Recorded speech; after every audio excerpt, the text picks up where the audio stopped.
1100 થી 1200 છે. તો ભાઈ તમારી અલગ ગ્રામ પંચાયત મળવા પાત્ર છે.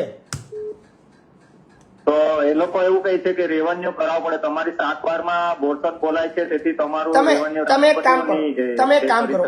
કામ કરો તમારા સ્થાનિક જિલ્લા પંચાયત સભ્ય કોણ છે? જિલ્લા પંચાયત સભ્ય અફજલ ખાન.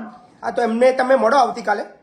એમને એવું કહેજો કે ભાઈ મહિપતસિંહ મેં વાત કરી હતી, તો એમને મને આ રસ્તો બતાવ્યો હતો કે તમારા ગામની ગ્રામ પંચાયત માટે અલગ ગ્રામ પંચાયત માટેની એક દરખાસ્ત કરવામાં આવે તમારી જિલ્લા પંચાયત કચેરીની અંદર. તમારી જિલ્લા પંચાયત સુરત લાગે, બરાબર ને?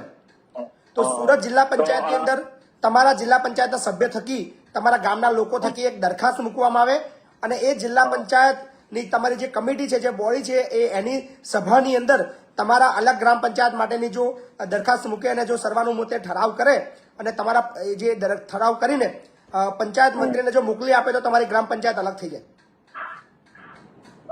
તો આ વખતે જે ગ્રામ સભા થઈ 2 ઓક્ટોબરે, તે ત્યાં ગ્રામ સભામાં ઠરાવ મુકાવ્યો. બરાબર.